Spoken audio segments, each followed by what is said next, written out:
Good morning. Yesterday I gave you a short summary of the play A Bad Dream. This is the last chapter from literature. Um, it is bad as well as good dream. Let us read scene 1 now. It is about 2 o'clock on Sunday afternoon. Mr. and Mrs. Hill have had lunch and they are drinking coffee in the sitting room. Mr. Hill, this coffee has a terrible taste. Why can't Annie make good coffee? It's quite easy, you can show her.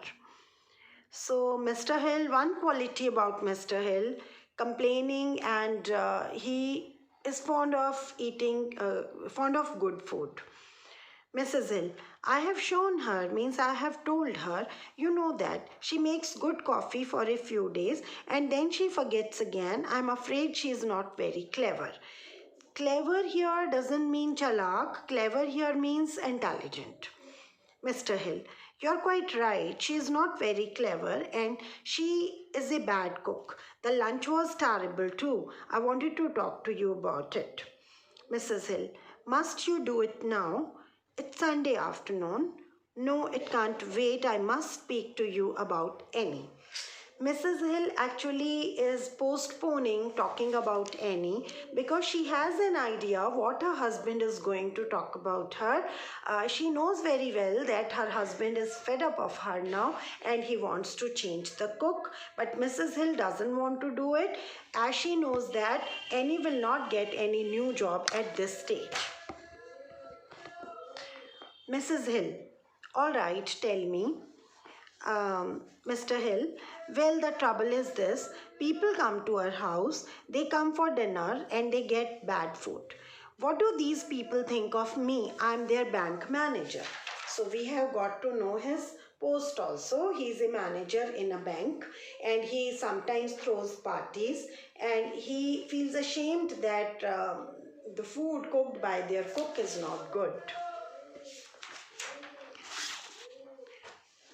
Mrs. Hill, but what can I do? George, I know the food is not very good. Next time I will cook the dinner myself. She has told the simple solution that I can cook the dinner, then it will be nice. Mr. Hill, no, you can't do that. You are my wife and you must meet these people. You can't spend your time in the kitchen.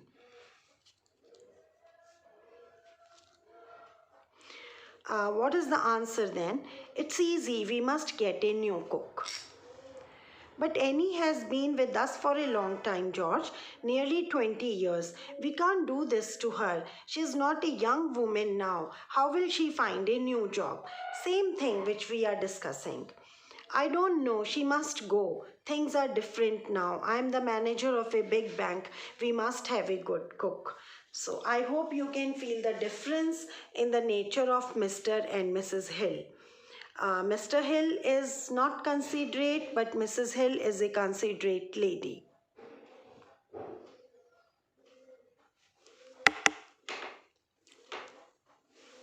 Can't see time. Mrs. Hill, you're different now, George. You have changed. You don't care for people.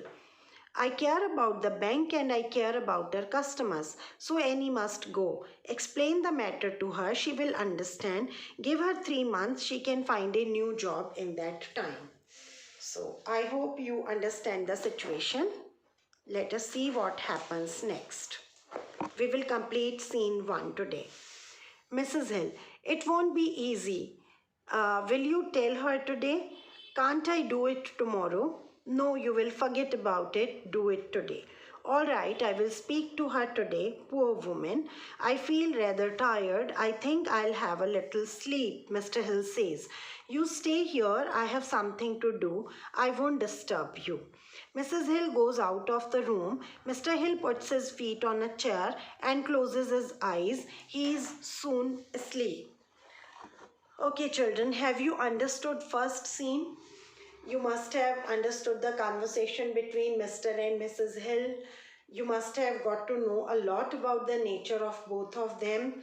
And I'm sure you must be appreciating Mrs. Hill for her being considerate, kind, understanding, and you must be feeling bad for, you must be, thinking negatively about Mr. Hill for for his being proud, snobbish, and inconsiderate, not understanding anybody's problem, being selfish. Okay, and now Mr. Hill is enjoying his nap, but that will not be a pure nap, you know very well. In this nap, he is going to see a dream, and I told you yesterday what is that dream. Tomorrow we will read about that dream. Thank you.